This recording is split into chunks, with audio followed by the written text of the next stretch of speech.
Watson.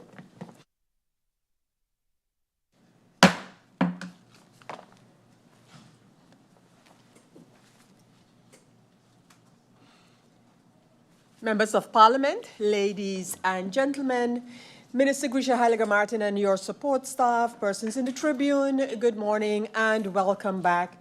We needed to ensure that we're back up and streaming this meeting, and that is now the case. So I continue and ask MP Irion to please pick up where he left off. MP Irion.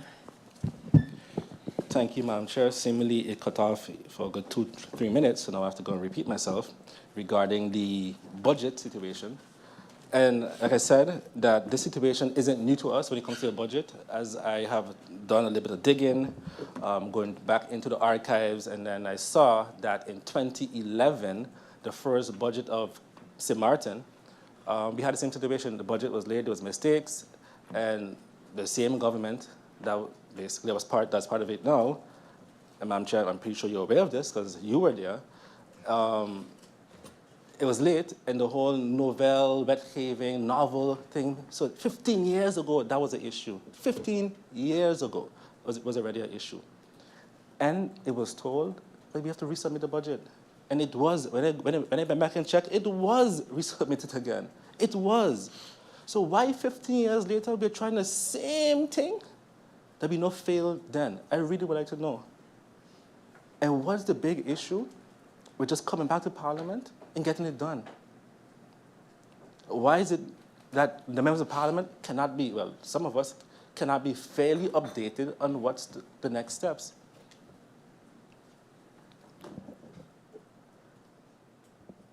Minister of Tiat, when we, as I said before, we've had these discussions, we've had MPs on the floor of Parliament that have said they want casinos to get shut down, all should go, how bad it is. We've had members of Parliament that talked about how much lottery booths we have and the controls and need to tax them. I watched the press briefing for the last 2 weeks, and every week the ministers are keep on saying we have insufficient funds, we don't have enough money, but the government does nothing to collect more revenues from lottery booths. Last year, the minister said she's working on the legislation. We haven't gotten any update on this legislation to date. And going back to the budget debate, where the minister mentioned, yes, we are just executing things that you guys did when we were there. That's a typical talk of this government when it's convenient. Hey, we're just doing what you did. We're just doing what you did. That's a typical, let's say, excuse factor. But as I said the other day on radio, we're not in COVID. So you can't be executing COVID policies in a regular year and saying that you're just executing what we did. And I want some clarity on that also. So what exactly was done by the past administration, right? Because what I know what we did was during COVID, because entities like casinos or lottery booths were not operating, they requested from the Ministry of Tiat to have certain months blocked out, and they would then be up to date with their payments going forward and paying their backlog payments, not a total waiving of any fees, not. Secondly, there was also an entity that had a business license or a license for a lottery, and it was never in operations. That business also went to the Ministry of Tiat, I believe, which was also stated. This is just repeating what was done or what was said already during the budget debate. That entity requested to have their fees waived by the Ministry of Tiat because they never operated, right? And similarly, that was also done. And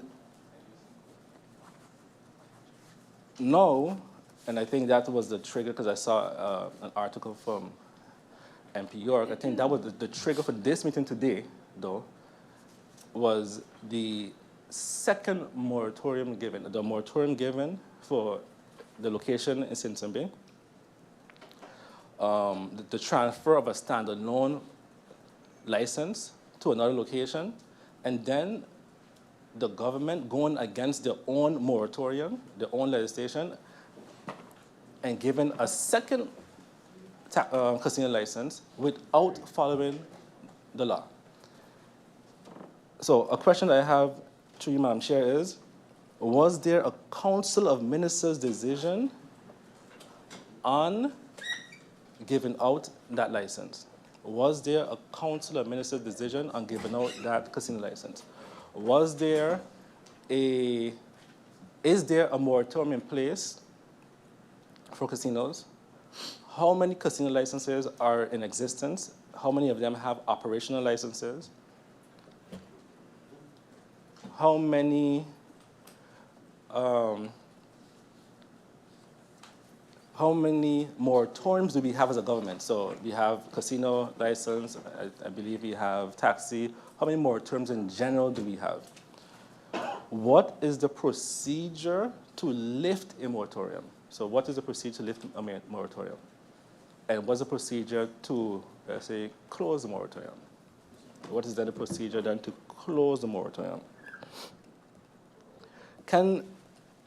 After listening to the press briefing from the minister mentioned that, through you, Madam Chair, she executed the license based on a promissory note from the previous minister of TIAT, a promissory note.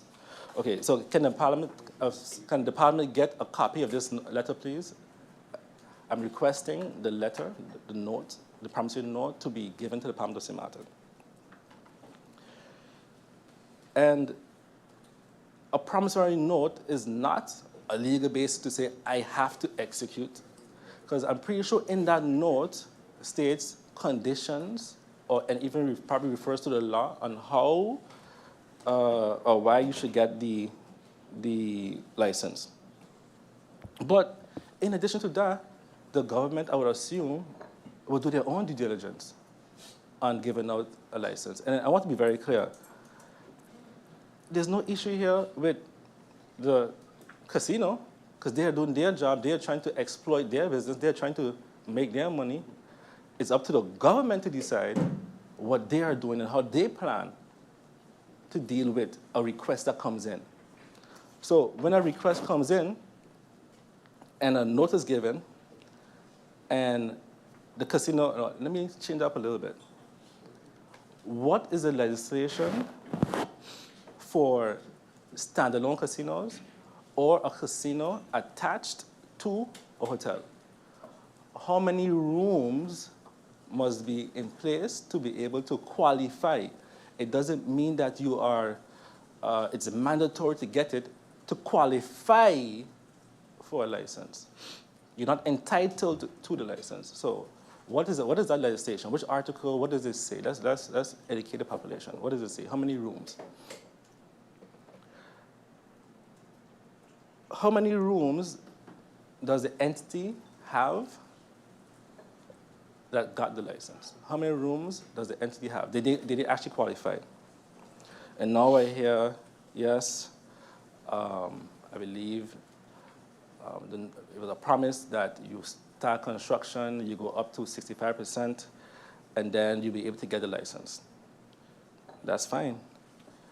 I also heard that, and I heard the minister state that the department gave their advice on that topic. So again, I'd also like for the parliament to receive the advice given by the department.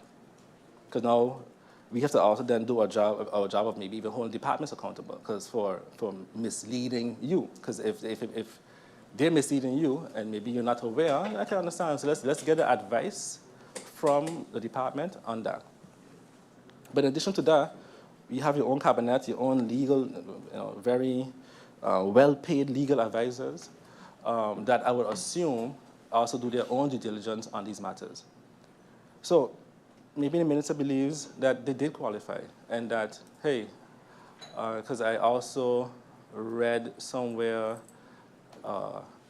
that if there is an intention to build, that you also may qualify, the minister can. Okay, and let's say that's true. What date was that promissory note given out? On what date was that promissory note signed? If it's 6 months ago, if it's a year, if it's a year and a half, if it's 2 years. Based on your own due diligence, right, we will be able to say, hey, if the legislation happens to say 2 years for construction, but there's no groundbreaking, there's no foundation after a year of the note being given out, then almost common sense or proper due diligence would say, hey, why would I risk giving a casino license if nothing has happened? Because there's nowhere in St. Martin, ever, in the history of St. Martin, that 200 rooms has ever been built within a year. And if you have different data to show that, prove it. So if the ministry has data to show that a 200 room has been built within a year, come please and update the parliament.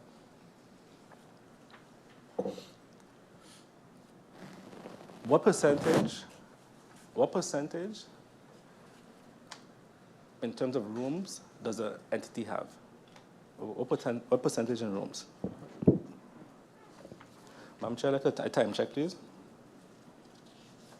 Excuse me, sir? I would like a time check. Or you want to? You have 5 more minutes, MP Irion. Thank you, Madam Chair. And when it comes to the lotteries, can we get an update on the legislation? Where is the legislation? What is the plan for the legislation? And again, when we were there, the casinos were basically being up to date, except for, I think, one, right, in terms of making their payments and paying their backlogs. Can we get an update on the backlog payments of the casinos and being up to date?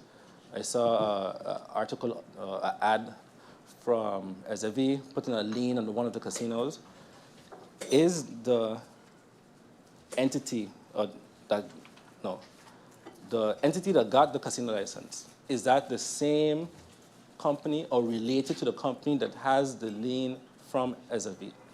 If so, it also now shows financial standing or the position of the financials of such an entity. Because now we also not going to risk persons being laid off, et cetera, et cetera.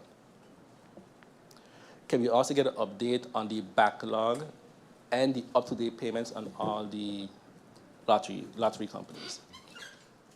I believe I have 2 more minutes, Madam Chair, and I submit here. Thank you. Thank you, MP Irion. We continue with the next speaker, according to the speaker's list, and that is MP Cruz. MP Cruz, I invite you to take the floor. A blessed morning, Madam Chair Lady, SG, to the Minister and her support staff, my fellow colleagues in Parliament, and those all watching via social media. Madam Chair Lady, to the Minister of TIAT, I'd like to start out by saying this. I'm somewhat disappointed in the fact that this is something that is being played in the public. It is now a topic, and the members of Parliament have now requested a meeting, and that the minister doesn't take the opportunity to start the meeting with an explanation on, hey, this is what is going on, this is what took place, and then give the members of Parliament the opportunity to ask questions. Either ways, Madam Chair Lady, I'd like to make this first thing clear. In no way whatsoever, I, or the United People's Party, are against the opening of any businesses, okay? We truly believe that it is important to literally put businesses out there, because that is how we collect taxes, how we give jobs, and how we are able to take care of our people here on St. Martin. But this always needs to be done according to law, responsibly, and making sure that the locals are not the ones that are going to suffer from this issue.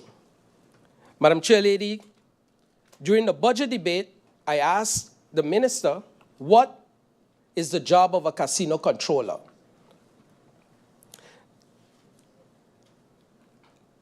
In the policy, it states one of the jobs or the duties of the casino controller is to oversee and make sure that locals do not enter the casino more than 4 times a month. In our time in TIAT, the discussion was held with the Economic Controlling Department and iPads, and the minister corrected me, it wasn't iPads, it was, what do you call it? Not iPads. Tablets were issued, purchased, and a live document, a Word or Excel live document that all casino controllers could be on at the same time, putting in simply every ID number that walks into the casino would have been more than enough to keep track of this 4 times a year or a month policy. This was not done. I also expected that after the budget debate that this information was divulged or brought to light, that the minister would have reacted on it. So my first question is, has anything been done with this? Seeing the problem that we have today on the island. Then, Madam Chair Lady, I did some research myself, and I know there's a El-Baham for lotteries and casinos, and there's also a policy. My first question, what year was the El-Baham issued or made public? What year was the policy? And which one supersedes the other? Or is it that they work, one complements the other, or fills in what is missing from the other?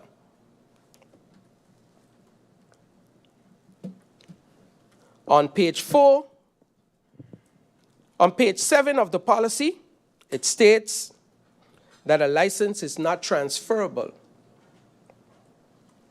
Would the minister elaborate a little on that? What does transferable mean? Does it mean to move from A to B, or to move from person A to person B? Please elaborate on that.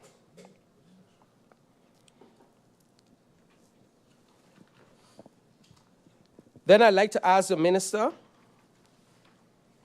if and when was the moratorium for casinos lifted?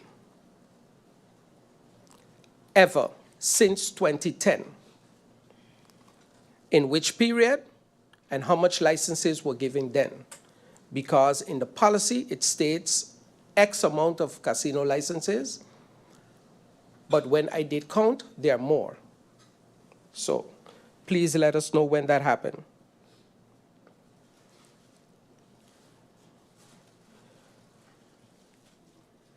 Something that a lot of us don't pay attention to. I'd like the minister to request the information from the Labor Department and ask the Minister of Labor how many locals or residents on St. Martin are employed in the casino industry. I'd like to also know if any casinos still owe government, the tax office, or SZV, and how much is owed. I'd also like to know how much employees in the casino industry are permanent workers.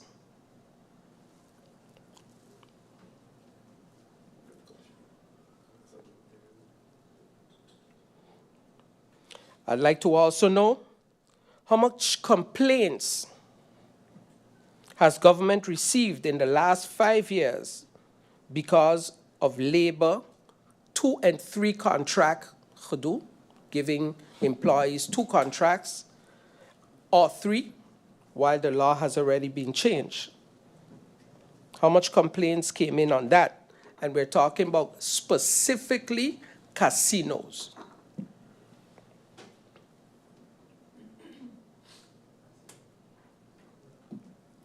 I understood in the press briefing that a letter, a promissory letter, was given to the establishment. And I'd like to go back a little, because if my recollection serves me well, in 2022, this was done. It was told, if you have 65% of the rooms, 200% of the rooms finished, and you have the finances in place to allocate or to finish construction within 2 years, the other 35, a license can be issued. If my memory serves me right, in the policy, it says can. So it is still to the discretion of the minister if this is done or not.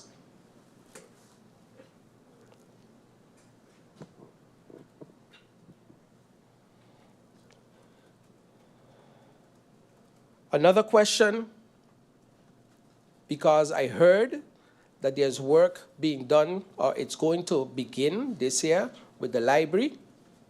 Again, I'd like to know what the plans are with that casino.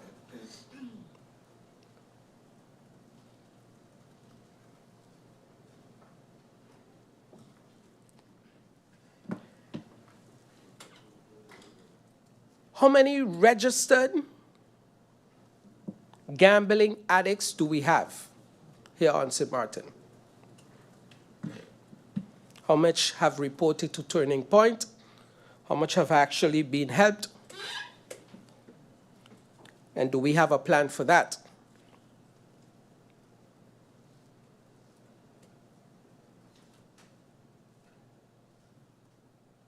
Simply, Madam Chairlady, the question is, and this stems from not having a presentation on what is taking place, I'd like to know the stance of the minister and how does she literally feel about the decision that she made issuing this license. Does she stand behind it? If there was something wrong, if something went wrong, where did it go wrong? Who is responsible? Because I know the famous words of the minister, a pound of flesh. And when something is wrong, somebody got to pay. Somebody got to pay. It can't be that everything going smooth and nice after mistakes like this have been made. So a pound of flesh is the order, because I've also heard that in the ministry, other mistakes were made, and the minister has called for a pound of flesh. So I want to know who the pound of flesh going to come off this time. I'm only being fair.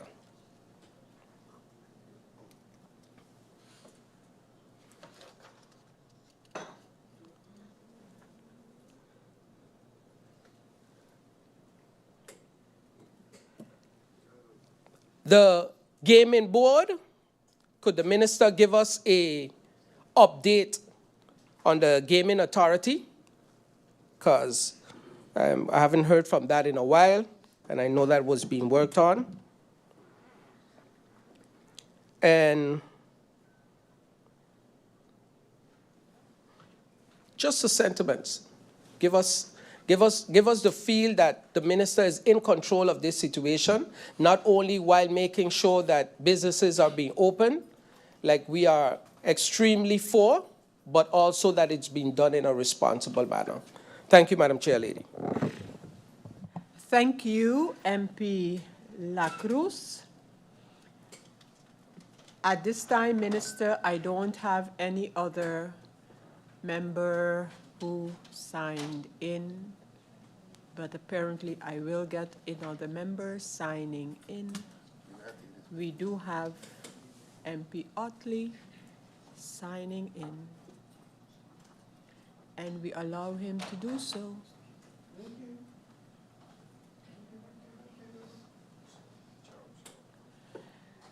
And now the list continues with MP Otley, and I give the floor to MP Otley.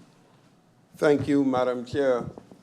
Madam Chair, through you to the Honorable Minister of TAYAT, there's a couple of things that I want to ask, but I think what would be more fruitful in this meeting is basically the second round, for the fact that no presentation was given, and for me to sit here or stand here and rant for the minister to then show me, because I'm looking at the minister's presence, her demeanor, very confident. So for the minister to show me that, hey, legally, or what I did was legal, would make my rant irrelevant. But what I do see, Honorable Minister, through you, Madam Chair, is I don't know if this governing accord is established or finished. Because I do see across the aisle there's a big difference in opinions and a difference in the way that, through you, Madam Chair, the Honorable Minister of TAYAT operates and the rest of the coalition operates. I have heard members of the same coalition scream, stop casinos, stop casinos. And as a matter of fact, one of our very first presentations in January was a mock debate on casinos or no casinos, in which, through you, Madam Chair, to the Honorable Minister of TAYAT, your very own leader and the Chair of Parliament gave a emotional and remarkable, you're welcome, remarkable speech on why no more casinos, on gambling, on addiction, on the cost of it. Now, I know you may be a member of the Democratic Party, but you stem from the United People's Party, and you believe in business, you believe in economic growth, unless that changed. So I say that I echo the sentiments of my colleague, MP Francisco Cruz. We are not against business, economic booms. As a matter of fact, if a company or a developer wants to do 200 rooms, through you, Madam Chair, I am for it. I am for it, because 200 rooms comes with a construction boom, 200 rooms comes with employment during the construction period and after. But again, the way that the Minister of Rummy is operating, I don't even think that that would happen. But we'll deal with that at 3 o'clock, Madam Chair. So, Honorable Minister of TAYAT, the policy says 200 rooms. It can be given at 65% of rooms completed. Then you have 2 years to complete the remainder. The big elephant in the room is one basic question. Does this establishment have 65% of 200 rooms? I don't know. I didn't went and count. Online sources says 88 rooms, which falls short of 65%. And when I listen to the debate, Honorable Minister of TAYAT, through you, Madam Chair, not the debate, the press briefing, the Honorable Minister of TAYAT states that she was following the instructions of the previous minister, whereby the 65% was mentioned. So my main question today is, does this establishment meet the requirements of 200 rooms or the 65%? Also, Honorable Minister of TAYAT, based on the policy, I could be corrected, to my understanding, is it the intention to bring an amendment to these policies, the casino policies? Is it the intention to do so? Now, in my view, moratoriums on a casino needs to be studied. It needs to really, because at this point, we're going to have a moratorium forever, so only those who have casino licenses will ever have the opportunity to have casino licenses, and no one new locals will ever have the opportunity. That is something that I look into as well. So my real question and debate on a pound of flesh would only come after I get your answer and reasoning for establishing this other license. Until then, I'll reserve questions for the second round, And I hope and pray to God that the answers given fall in line with what it needs to be. Thank you, Madam Chair. Thank you, MP Otley, for your contribution to the discussion. And I continue and I give the floor to MP York. MP York, you have the floor. Good morning, Madam Chair. Good morning to the Honourable Minister and her staff. Good morning to my esteemed colleagues and the viewing public. Madam Chair, first I would like to apologize for my nasal sound. I'm severely under the weather, so bear with me a little bit today, please. Madam Chair, we are here today to discuss basically all things casino and lottery booths. This is a discussion that we've been having since December, to be exact, during the committee meetings, central committee meetings. I brought up the issue of gambling addiction and gambling affliction that has been plaguing our people in the poverty-stricken or basically the low-income areas. I had a whole debate, I would say, and the minister was very much, I would say, she sat very attentively, through you, Madam Chair, and I asked the minister during the break to please review these documents, these reports about gambling addiction and gambling affliction on the island. That was in December. We came back for the budget debate in January, and the minister honestly answered or gave her reply that she didn't get the chance, the minister did not get the chance to go through the reports. I then asked the minister for her stance on all things gambling on the island.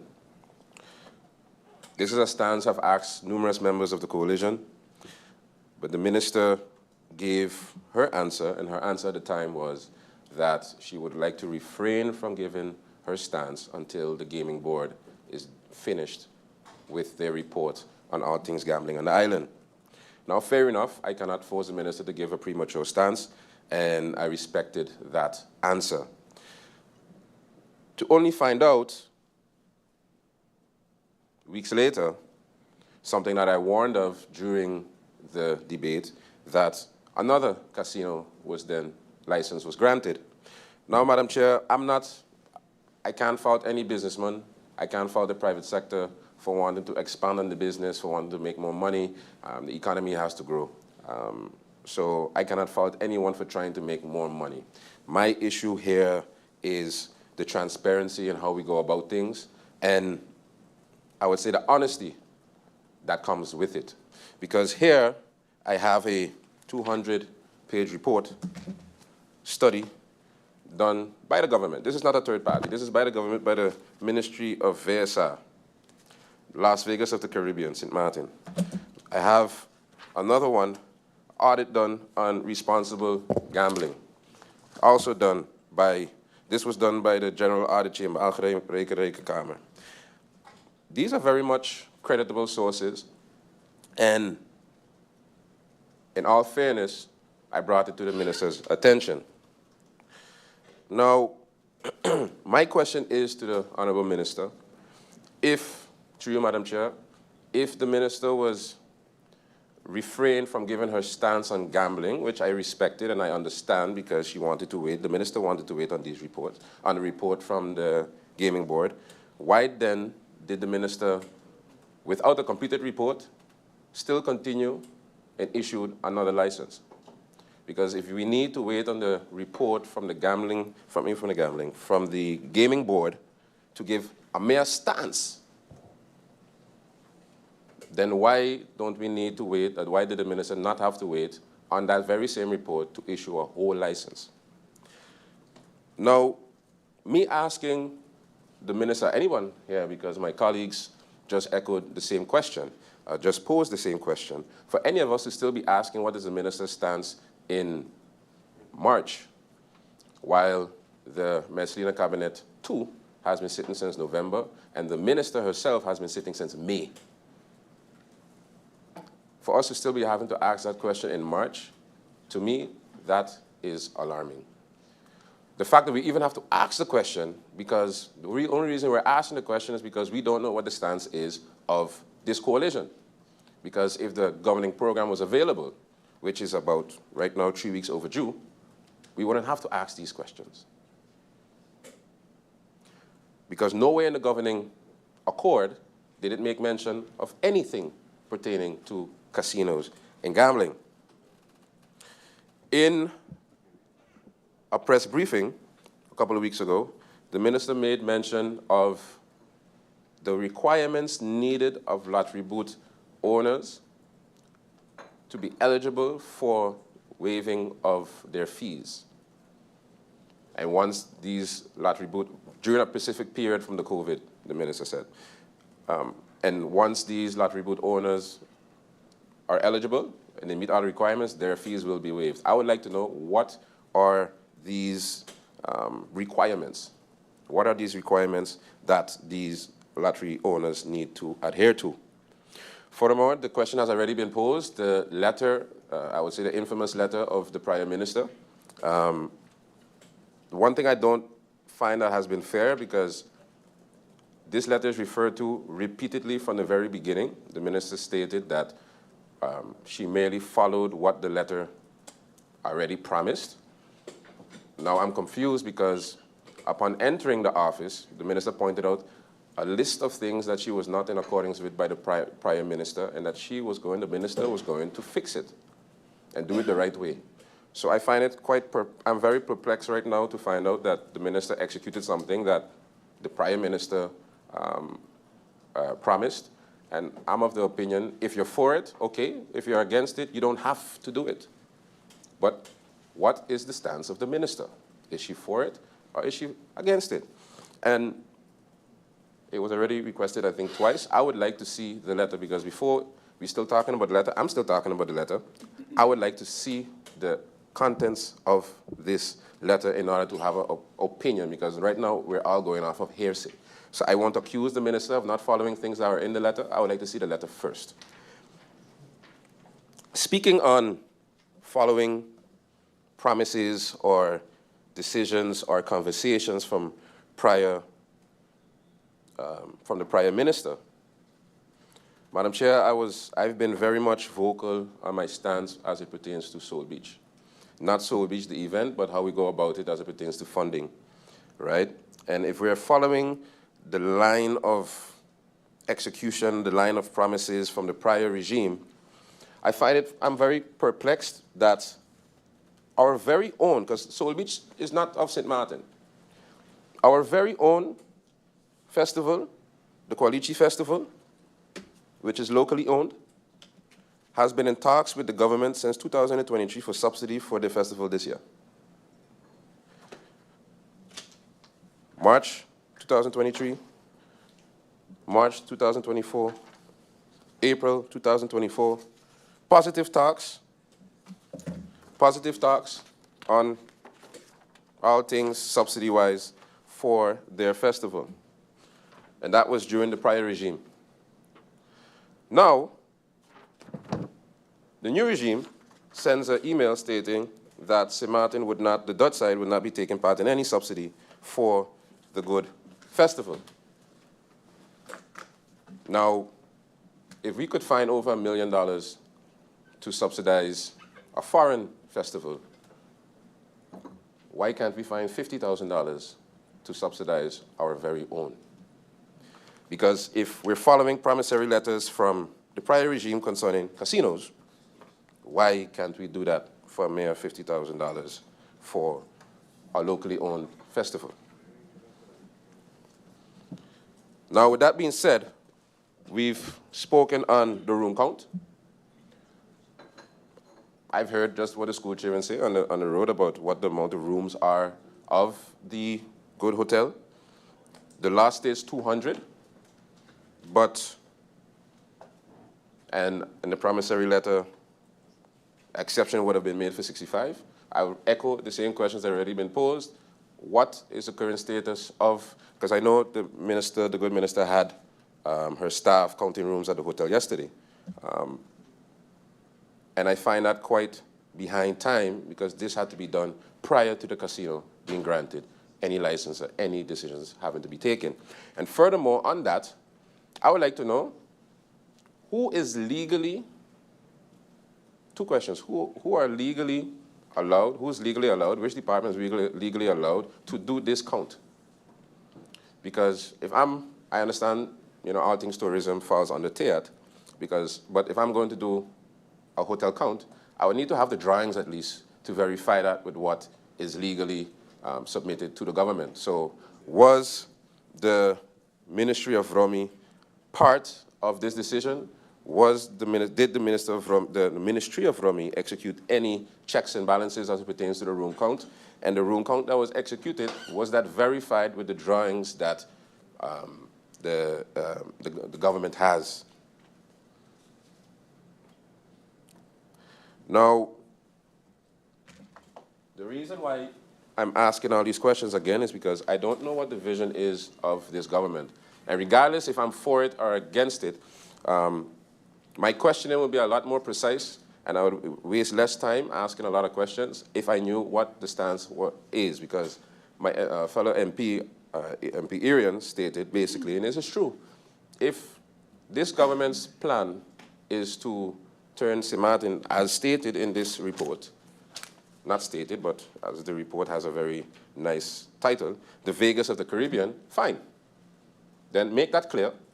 We know what to expect, and basically if we're going to turn the Strip in Simpson Bay into mini Las Vegas, no problem. If the government can get that, the coalition could get that passed, sell that to the community of Simpson Bay, no problem.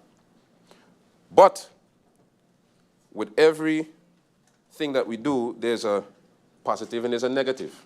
We can't do that or anything of the sort if our people are still suffering. So something has to give. Something has to give, Madam Chair, because at the end of the day, people of the business community have one bottom line. They expand on the business, make more money. And I think if the government were to be more creative, or a government be more creative in how we approach these conversations, simply, hey, if the idea is to turn it into a mini Las Vegas, okay, I'm going to grant you 3 more casinos. You're going to have a strip in Simpson Bay. But, there are some casino owners that also own lottery booths. But for every casino we grant you, you have to close down 50% of the lottery booths or 75% of the lottery booths on the other side of the hill, in the low-income areas. So we concentrate everything in Simpson Bay, if that's the goal, and we alleviate the problem that has been stated, and I'm repeatedly pointing at this report, these reports, this 200-pager, and this one from the General of the VSA, and this one from the General Audit Chamber. If there's a clear vision, and if the government can sell that to the community as well, I won't stand in no one's way. At least then I would understand it and I can follow it. But again, something has to give, because I clearly explained the gambling addiction problem that we have. I gave numbers, I gave figures. And if we're going to give up more casinos, and if that's the plan, no problem. But what are we doing about these figures? If the minister has a plan for these figures, no problem. I would like to hear what the plan is. Because we speak about support for Turning Point, we speak about rehabilitation centers and all these things, but, I mean, we all know, but in these reports, again, gambling addiction leads to drug addiction. And we can't be fixing a problem in VSA, but causing it in TEAT. So again, I have no issue. I remember a member of parliament of the coalition stated, close all the casinos. Okay, well, if that's the case, no problem. I'm not opposed to that either. The only reason I didn't say that was because I don't have a solution for the hundreds of people that are currently working right now in these casinos. If I had a solution, I would have been saying it too. So if the minister is adding casinos, I would like to know what is the minister's plan to alleviate the problem that employees of casinos for years have been plagued with as it pertains to their employment. I think MP Cruz touched on it as well. Is there a plan when it comes to permanent employment? If you say, hey, I'm going to give you more casinos. If I've given you a casino, I want X amount percentage, if it's 10, 20, 30, 40% of permanent employees. Because if we're helping the private sector doesn't only consist of owners, but it also consists of workers. So if the owners can make more money, I think the workers should be able to make more money as well, or their funds to be more secure. So I would like to know what the stance is of the minister on that. And again, where is this governing program? Because I've asked a couple questions here today, and frankly, I wouldn't have to ask them if I knew what the plan was. Because I read the governing accord, and nothing that is happening here today, have happened in the last couple of weeks, or last couple of months, is in the accord, which leads to a meeting like this being called for further clarity. So, Madam Chair,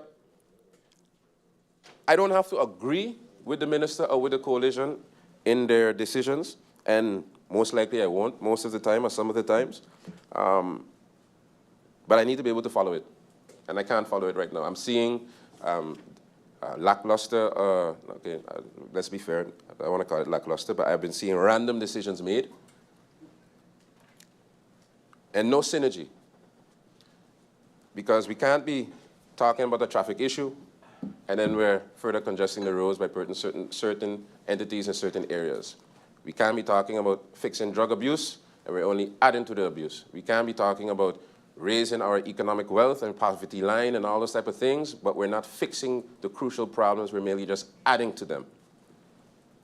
And it can't be that we're spending, you know, a lot of times when we ask a minister, why we can't get this done, why we can't get that done, the ministers point at lack of manpower. In a lack of manpower, efficiency is needed. And it can't be that we're putting people to put together these kind of reports, manpower, and doing nothing with them, absolutely nothing with them. Because, for kicks, I'll just pose a question. Has the minister, since December, since I asked the good minister since December, to go through these reports, has the minister read the reports? Because a lot of time and money went into making these. Has the minister read the report? Because the report reflects a lot of things that we are suffering from today, and if the goal of this government is to fix these problems, you need to know what the problems are. So again, I have nothing against people in private sector making money, nothing at all. But it needs to come with some kind of plan, some kind of structure. It needs to be done the right way. And if it's done the right way, I have nothing to say. Literally, I have nothing to say. So, Minister, this topic has been very much exhausted since December. And I think if we can finally get answers to these questions, we can put them to bed and we can move on to the next issue. But I can assure this government and the good minister that until I get some kind of answers to my questions, they will continue to come. Because when I reflect on the prior debates, I'm like, okay, the questions were posed. Did I leave with an answer? Technically, no, I didn't. And moving forward, that won't be the case anymore. So, Minister, I'm not going to critique your decisions because I don't know why you make them, because it's never been shared. So I hope in your contribution, I can get more clarity and I would know how to approach round two. So with that being said, Madam Chair, I would like to thank you for your indulgence, and that would be it for round one. Thank you, MP York. Members of Parliament, we don't have any other speaker who have signed in, and I therefore would want to. We do have another member signing in, and that is MP Kotai, who I allow to sign in, followed by MP Labiga. And so we continue with a round of MPs asking questions on the topic. I give the floor to MP Kotai. MP Kotai, you have the floor. Thank you, Madam Chair. Actually, I'm just going to save my questions and remarks for the second round. Thank you, MP Kotai. I now give the floor to MP Labega. MP Labega, you have the floor.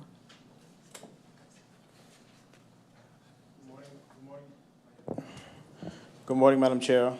Good morning to my fellow colleagues. Good morning to the Honorable Minister of TIAT, everybody that's in the Tribune and home listening. Madam Chair, as we sit here and listen, you will believe the rhetoric is that this minister has created all the casinos on the island, gave out all the licenses on the island, and actually built the casinos herself. You would also believe that there aren't members in this parliament that have also held the position of the Minister of TIAT and have also sat in cabinets to understand the workings of the Ministry of TIAT. You know, you're hearing a lot of things about the gambling board is not coming, it's not here as yet, but I must commend the minister for taking the initiative because I don't think anybody else has taken the initiative to bring forth the gambling board. So that alone shows the dedication to the issue, the problem, as it's so called. MP Labega, I need to ask your indulgence for a second as I see that MP York is at the interruption table or interruption lectern, and I give MP York the opportunity to briefly state his interruption. Thank you, Madam Chair. I would like to thank MP Labega for raising a very, very good point. I think it's very crucial to the conversation. So I would like to pose the following question to the Minister, piggybacking off of what MP Labega just said. Can the Minister, in her contribution, once she comes back to Parliament, or even today, explain or give us a history lesson of how many casino licenses do we have, and when were they issued, and under which regimes were they issued?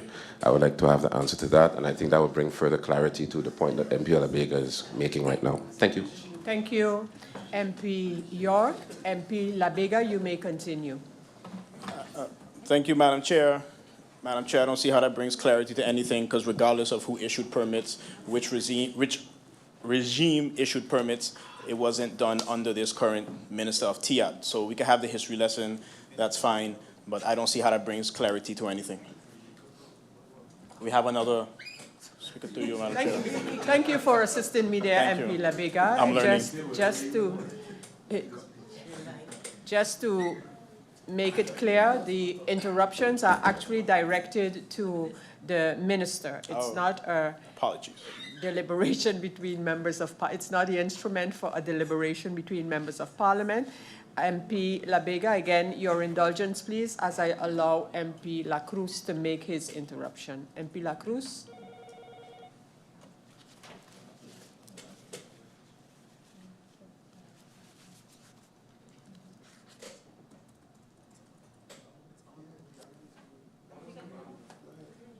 No, I have asked him to, I've asked you to just hold on a second or two. You'll get the opportunity.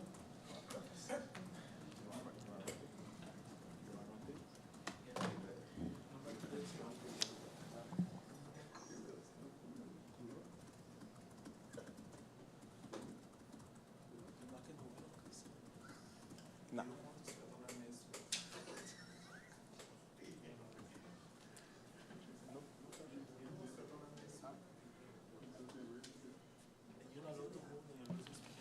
Thank you. MP La Cruz. Thank you, Madam Chair Lady. Madam Chair Lady, I'd like that in the explanation that the minister will provide to the members of parliament, that she also takes with her that comment that was just made by the member of parliament stating about the gaming board and the initiative, because this was started a long time ago and worked on vigorously by the previous administration. Thank you, Madam Chair Lady. Thank you for that assertion, MP La Cruz. I ask MP Labega to continue. Thank you, Madam Chair. Madam Chair, through you, I would also like to indulge the minister to elaborate on how long this gaming board initiative was in effect, and I guess it's something that takes over 4 years. I'm not sure.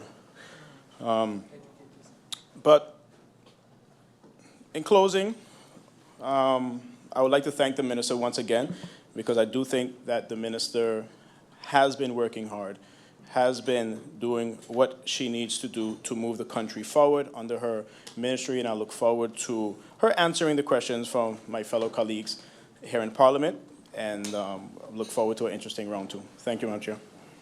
Thank you, MP La Vega. I continue, and we now have MP Jansen-Webster. MP Jansen-Webster, you have the floor. Thank you, Madam Chair, and good morning to my fellow colleagues, the listening public, and welcome to the Minister of TIAT and her support staff here today.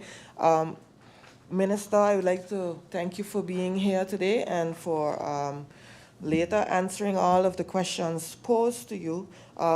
My questions, coincidentally, were just asked also by the MP during the interruption, MP York.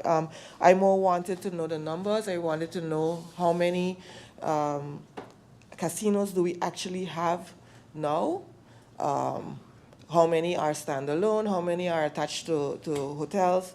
And also, I too would have liked to know what is the status of the gaming board and what is your estimate of when the gaming board will be established? What is the timeline right now? Those are my questions for now. I save the rest for the second round. Thank you so much. Thank you, MP Jansen-Webster. I continue with my list of speakers as I give the floor to MP De Wever. MP De Wever, you have the floor. Good morning, Chair Lady, my colleagues, the Minister and her team, those tuned in. Just good morning, everyone. Chair Lady, I have to say that today's meeting, I would have started off with a little background information on what we have on the island and what government has to deal with, and specifically the Minister of TIAT, what she has to deal with in terms of casino policies. And this is something that's readily available online called the Rules of Order. The Rules of the Game, sorry, Rules of the Game, Rules of Orders for Parliament. Rules of the Game. It's a very short document that explains the initial feelings of government towards the gambling industry. And I hope that by saying this, the minister perhaps will be given an opportunity at some point today to incorporate the state of things, knowing that this exists, so that everybody is on the same page and we have a level playing field.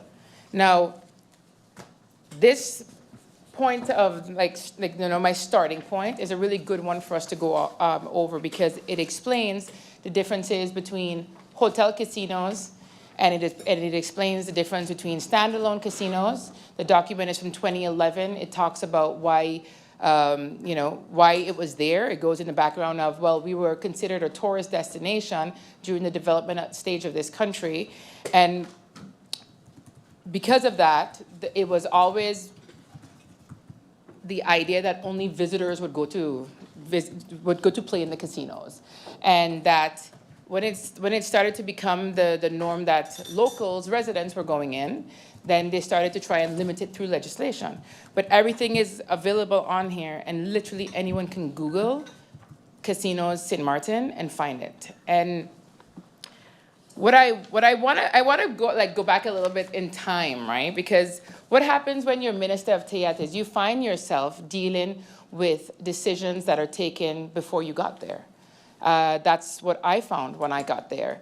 And you have to take a stance of where you stand. So if we're working on rules of the game, then let me just take us back to when I found myself there. And what happened was the previous Minister of TIAT had already taken a decision to allow a casino to relocate from Front Street to right by the library. Now, that decision was so far gone by the time I got in. They were already established. Everything was in there. Their doors were open. The entire move had already happened. The entire investment was in there. But again, we have to think about, what is the message that we're sending to people? Are we sending a message that, hey, yeah, go ahead and move. The governments before give you a right to move. Go ahead and move. And then when another minister comes in, the ministers say, well, they shouldn't have let you do that. You should have you have to close down. We don't send a really nice message of safety, of consistency, of balance, of trust in our community. And I remember getting a lot of backlash for that because people thought that Minister of Tayat, Mila de Weaver, is the one that gave them the right to move there. And in this same document of the rules of the game, you know, it's a very, very good start to the way of working, but this same document says that no casino is allowed to be within 50 meters of a school, or a place that where children will congregate, where children meet in crowds. And that is exactly the case with the casino near the library and near Sundial. Now, it depends how far you want to go into this policy, into this government's casino policy, because I'll explain what I did. We took 7 measurements, taking a whole bunch of different things into consideration because this policy is so limited. It tells you have to stay away 50 meters from that school or that library, but it doesn't tell you how to measure. It didn't say if you're going to do from the end of the line, the bound of your property, to the bound of that property. It didn't tell you if it would be from the entrance of the building to the entrance of the school. It didn't tell you if you can take the most corner part of the building to the most corner part of the school. It was so open to interpretation that in those 7 different measurements from different locations, only 2 of those measurements fell within the 50-meter range. And I found myself as a minister having to make a decision of, well, what do you want me to do? Am I going to shut down a business? No. The issue at hand was that they wanted to open up on their nice, pretty side with all the lights on it so that it was more attractive for people instead of the least driven path or the least walk path of Back Street, which didn't have as pretty and welcoming an entrance. But 2 out of 7 is a minority. So when you don't have clearly defined policies, it is open to a whole lot of interpretation, which in turn gets the minister who is then sitting there in trouble. So using this same document that explains that hotel casinos come from when you have 200 rooms or more, I have heard previous ministers ask about it today. So using this same document, I just want to know the openings that happened lately that everyone is talking about, was it done in alignment with a really good start to a policy, a very good start to a policy, but it needs to get some meat in it, and it needs to be a little bit stricter, and it needs to be a little bit more supportive of our community. Because while people were very quick to bash me and bash any minister that is doing something that is not popular to them, I know that it was very easy for me to stand up because 2 out of 7 didn't warrant me to tell a company that you have to close down entirely. But what I did do with confidence was say, hey, yammered for you, sorry, there is no way, absolutely no way in hell you can open that back door, because guess what? That back door entrance is within the 50 meters. And that's what it takes to have a little bit of chutzpah when you take up a position of minister to actually follow through on something that makes sense, but you have to come out and explain that to the public, that the public knows that you did absolutely everything in your power in protecting your locals, in protecting your residents, in protecting your school children. That was along with a policy that is there to help us in our way of working. So I don't even know how much time I have, but I know that I think it's 20 minutes. Sorry about that, Chair Lady. I just want to know from the Minister of Tayat, through you, Madam Chair, where do we deviate in what was done lately on the 2 openings? Because is it a hotel or not? Is it a standalone policy or not? Because I will also go back in time and remember that if you're going to close down a standalone casino one place and open it in another place, that's just keeping things even. But if it's a completely new license issuance, that's also another issue. And then, is there a level playing field for anyone that wanted to open one, that they had the same opportunity as the ones that were given?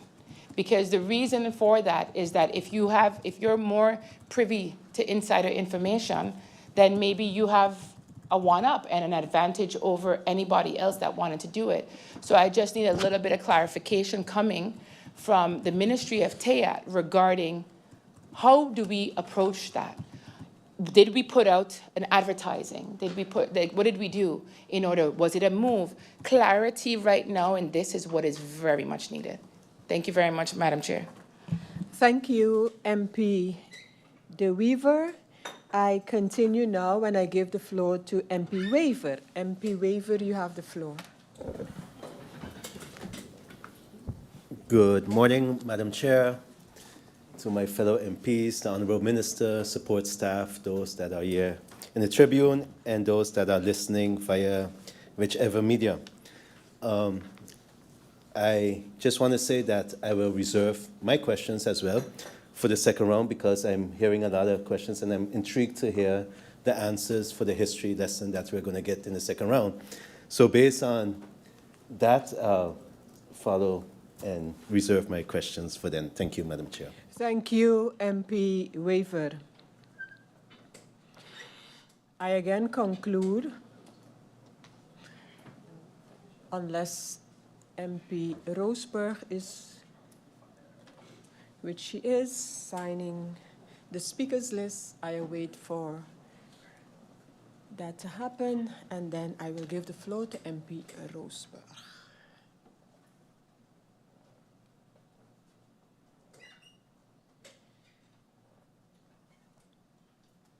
MP Roseberg, you have the floor. Thank you, Madam Chair. Blessed morning to all. Special welcome to the Minister of TEAT. A lot has been said, Madam Chair. I myself am also looking forward to hear the answers of the Minister.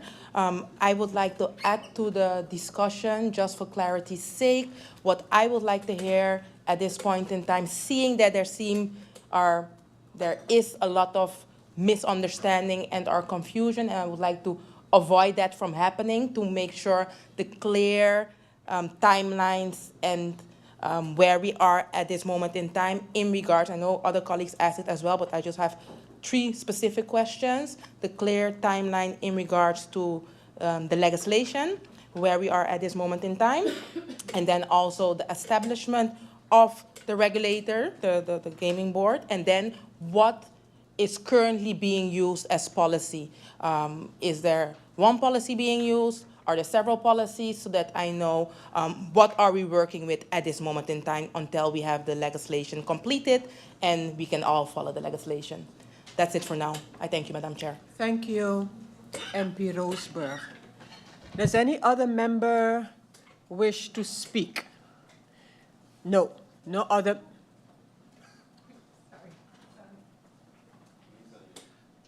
MP Peterson.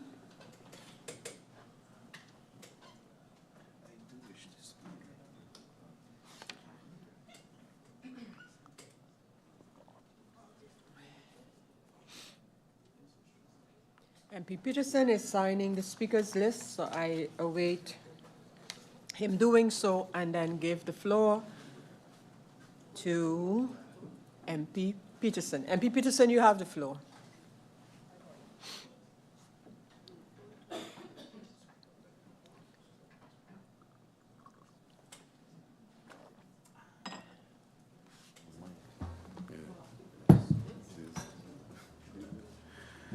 Thank you, Madam Chair, for the opportunity. A good morning to yourself, Madam Chair. A good morning to the Honorable Minister and the support staff, to the Secretary General and the Secretariat. A good morning to my fellow colleagues and to everybody else tuned in. Madam Chair, it's not a secret that I have a very strong opinion on this topic of casinos. But let me just also set the record straight for some of the mudslinging that went on today, since my name was mentioned. Let me remind the people of St. Martin of some small facts. The budget 2021 was due in September 2020, but was received mid-2021, 9 months late to be exact. I probably know that the excuse for that is going to be COVID, but you know, broken record. The 2022 budget, Madam Chair, was due in September 2021, but guess what? That one was also late. That was also, ironically, the same year that the Ombudsman gave a systemic report on misspending of government funds. So I wonder where the legal basis for spending was back then.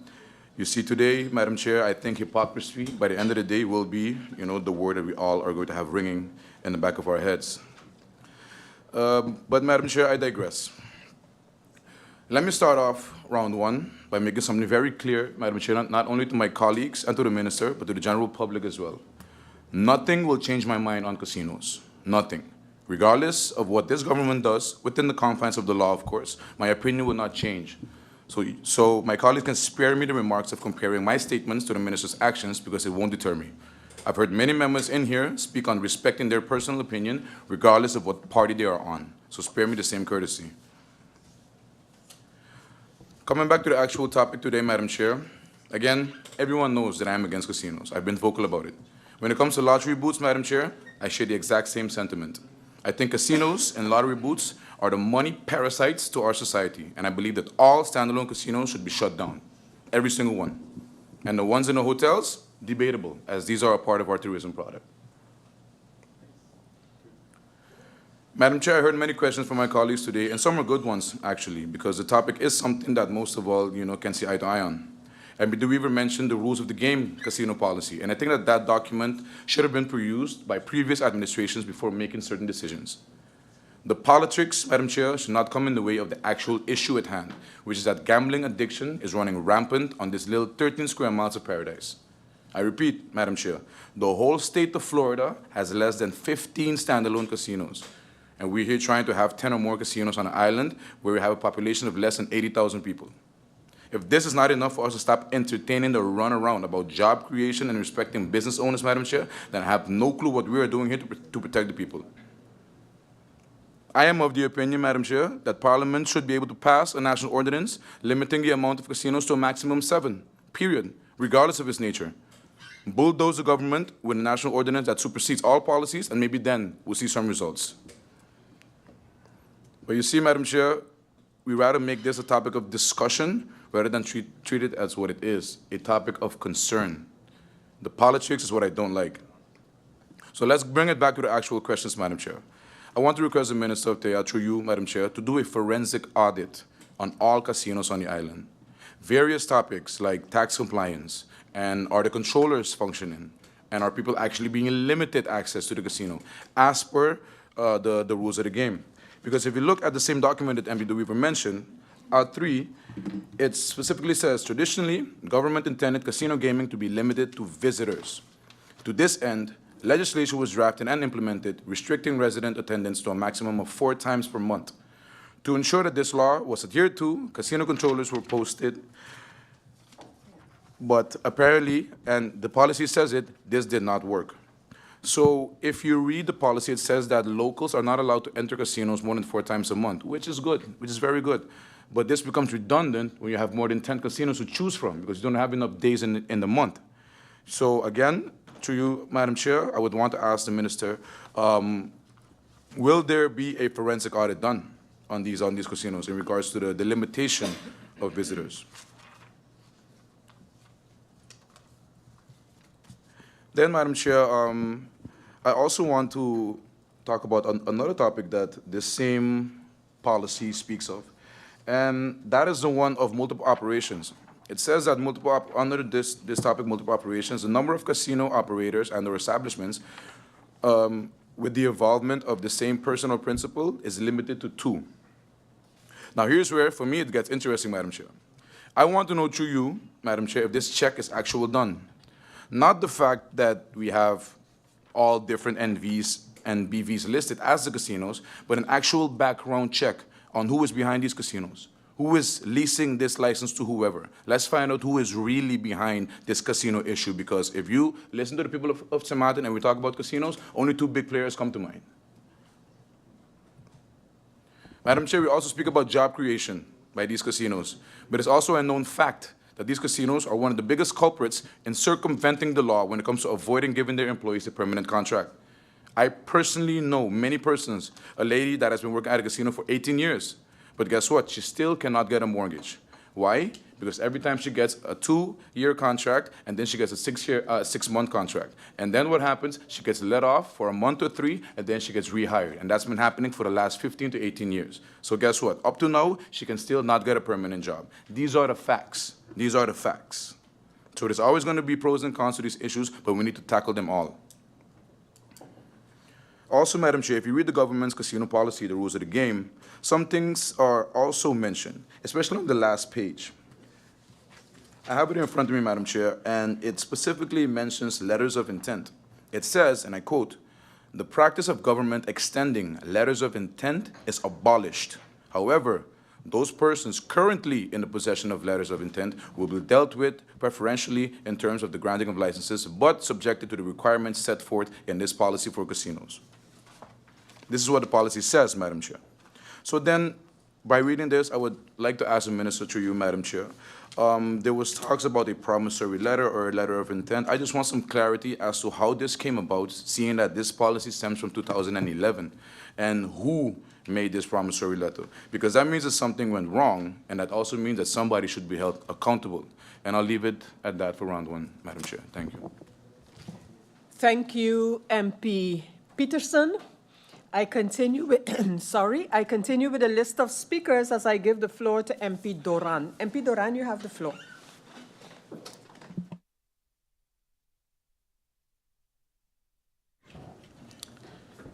Good morning, Madam Chair, my colleagues, the Honorable Minister, support staff, persons in the Tribune, and a special good morning to the people of St. Martin. Madam Chair, we're here today discussing casinos, we're discussing lottery booths, but all of this would be empty if we don't discuss the budget of 2025, Madam Chair. The lights would literally be off if we don't get clarity on that. There's a lot of talk about novel here, novel there with the government, but this is becoming a novella. Because on February 3rd, a letter was sent asking for clarity. Another letter, a subsequent letter, you name it. And all we've been getting, Madam Chair, through you, is this is going to be happening, this was done before, we're working on it, but no clear answer. Recently, March 4th actually, we received a letter from the government. It's to the Parliament of St. Martin, attention, the President of Parliament, Ms. Sarah Westcott Williams. I'm giving this for the context for the public to understand what is happening in this prestigious house. The subject states, update on the budget 2025, dash, request for approval, dash, processing of technical issues in the 2025 budget text. So what is it? Is it an update? Is it a request for approval? Or is it processing of technical issues? It goes on to state, in our letter dated February 11th, the government informed Parliament about the technical issues concerning 7 amendments that need to be resolved in order to finalize the end text of Budget 2025. In this regard, it is important to note that according to Article 86, first paragraph of the Constitution, substantive changes to the budget cannot be made once Parliament approved it. Considering this constitutional boundary, we propose the following. And it goes on and it goes on, but I'm not going to go through the entire letter. I'm just going to pick certain parts. Annex 4 presents the proposed end text formulated based on all the considerations outlined above. For the sake of clarity, the government affirms that the end text reflect only changes that are deemed not substantive, and these do not exceed the constitutional boundaries as stipulated in Article 86, first paragraph of the Constitution of St. Martin. Based on whose opinion? I don't see a legal review attached to this letter, Madam Chair. It goes on. In the event that the consultation with the Griffier, it is concluded that the proposed processing would result in a substantive change to the budget, thereby violating the constitutional boundary, an alternative approach could be considered. So the Griffier is going to make a decision for the House of Parliament while an approved budget was approved with the wrong end text, and now the government is trying to force this through. Madam Chair, these are concerns that I'm bringing forward because these are genuine points brought forward by the people as to why the budget isn't published. It goes on to say, however, if in consultation with the Griffier it is determined that indeed the proposed processing methods are not substantive changes, we suggest to approve the end text which is drafted in conformity with the outline in Annex 1. Again, am I to understand, and I'm just putting it out there for the public, because I've been sending letters, we've been sending questions to the Minister of Finance. Up to date, Madam Chair, no clear response. Madam Chair, up to this morning in a press briefing, the Minister of Finance said she doesn't see the reason why the budget has to come back to Parliament, while my colleague, MP Irion, gave the elucidation at 2011, this was tried and it failed because the novel does not exist in our constitutional setup. And Madam Chair, I want for the public to understand this here today. This is not about the budget being late. The budget has been late for the last 15 years, and it's not something that I'm bragging about. But I'm saying it so people could understand. This is about the government illegally executing points that were approved in the 2025 budget without a published budget. That is what it's all about. So when some MPs talk about the Constitution, don't talk Constitution out of your left side of your mouth and then no one to address it on the right side when it comes to the publication of the budget for 2025. I want to give a tip, advice. Maybe some of the party members can carry this to the Minister of Finance. Don't cling to a mistake just because you spent a lot of time making it. Bring back the budget. Let us handle it. Let us expedite it so that we could continue to serve our people. I move on, Madam Chair, through you, to questions to the Honorable Minister of TIAT. With regards to transparency in the licensing procedures, I would like to know the following. Could you provide an overview of the current licensing processes established by the casinos in St. Martin, detailing each step of criteria that is used to evaluate an application? Can you, through you, Madam Chair, can you confirm whether the new casino in Sunset Building is operating under an official independent casino license, or is it still relying on this comfort letter? Is it accurate that the Sunset Casino is using a license of PDP? If so, what are the legal ramifications, especially given the fact that PDP Casino is still operational? Given the fact that the minister, through you, Madam Chair, referenced the comfort letter from the previous administration that was used to justify opening a new casino, do you believe such a document carries the same weight as the official licensing procedure? So do you believe, through you, Madam Chair, to the minister, that if a promise letter is sent, it carries the same weight as someone following each step of the way to acquire this? Because then I would urge the entire government to go through all the coffers and look for promise letters and execute as such. We cannot be on one end saying we're using one point, but then on another side, closing it off. Through you, Madam Chair, how much of the new casino industry workforce is comprised of locals, and what measures are being implemented to ensure that local workers benefit from the increase in these new casinos?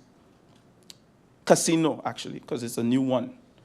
How can we ensure that the casino is not creating a low-wage job for foreigners while leaving locals out without opportunities? I want to know, through you, Madam Chair, if there's any correlation between the Ministry of VSR and the Ministry of TIAT on this point. Madam Chair, this point was sounded on quite a lot in this meeting, but I'd just like to put some extra emphasis on it, so to speak. Given that coalition partners in this room has given such strong and just now even extra sound of close them all down, I would like to know, through you, Madam Chair, to the Honorable Minister, will this be implemented in the governing program? The governing accord, the governing program, the document that we've been waiting for the last couple of months.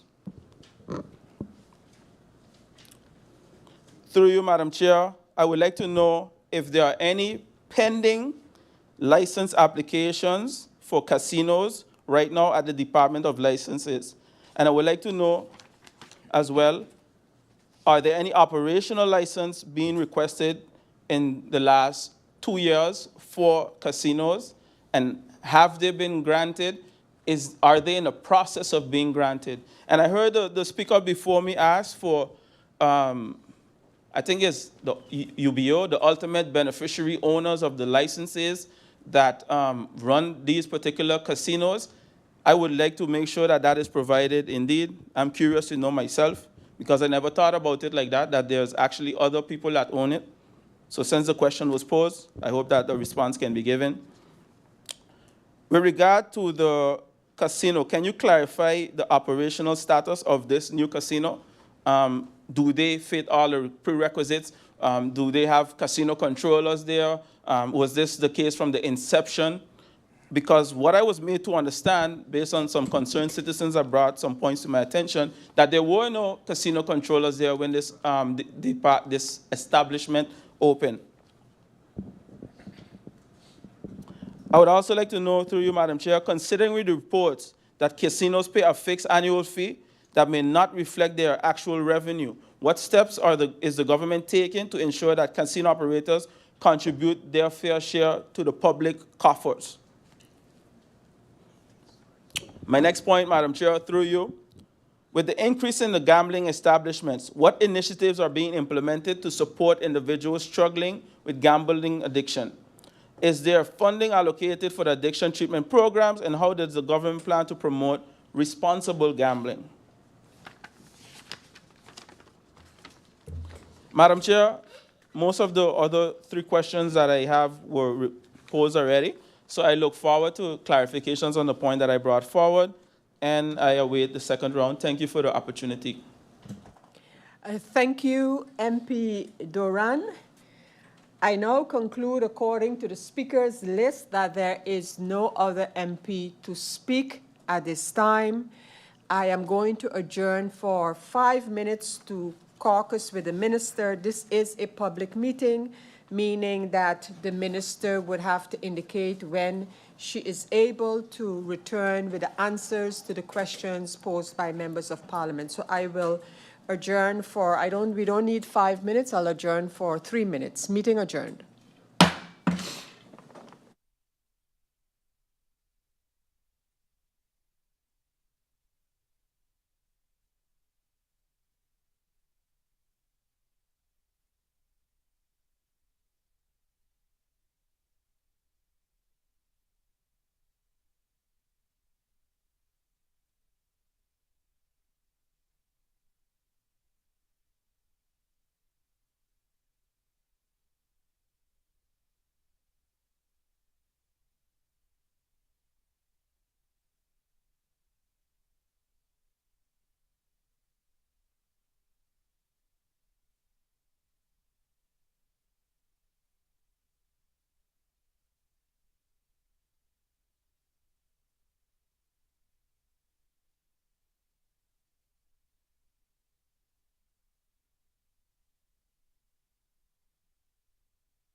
Members of Parliament, ladies and gentlemen, we continue with the meeting following a brief adjournment just to caucus with the Minister of Tourism, Economic Affairs, Transport and Telecommunication, Mrs. Risha Halligan-Martin.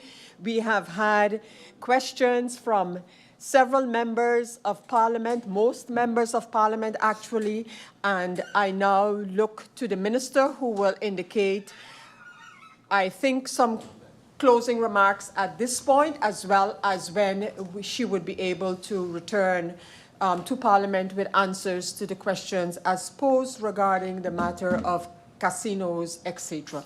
Minister, you have the floor. Thank you, Madam Chair Lady. And through you, I would like to thank the members of Parliament for the questions and concerns. And for clarity's sake, I'd like to maybe address the part of not having a presentation. The request is clear. Address pressing concerns regarding gambling regulations and licenses in St. Martin and the issuance and regulations of the licenses for casinos and other gambling activities. Nothing in the request requested of me to present anything. I came here to hear the concerns. I came here to hear the questions.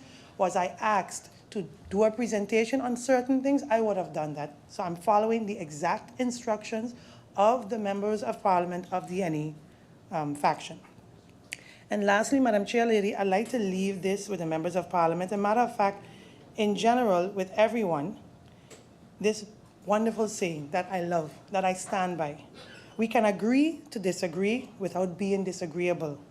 Respect is not about thinking alike, but about understanding each other despite our differences. That's what I stand by every day. So if a member of Parliament or a coalition partner or anyone in any setting disagrees with something, we agree to disagree, we respect each other, we move on. What's my stance on casinos? That's going to be clear, clarified, and for once and for all, when I answer the questions, which I hope to do late next week through you, Madam Chair Lady. It's about 70-something questions, but we're depending on third parties to provide us with answers as well. We're hoping to get it done by late next week, tentatively late next week, or week after next. But I'm really aiming for late next week.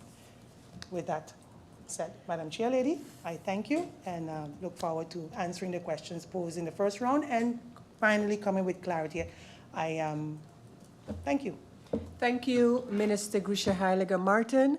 And so, members of Parliament, we're looking at the continuation of this meeting. Hopefully towards the end of next week, our administration here will be in touch with the cabinet of the minister to confirm the date of the meeting, but I do want to encourage the minister to hold to that proposal in terms of coming back to Parliament as we keep the meetings as close to continuation as we can. So I want to thank the Minister for that. And members of Parliament, I want to thank you for your participation, all tuned into this meeting. Thank you for being part of the meeting. And we adjourn until the meeting is to continue sometime late next week. Meeting adjourned.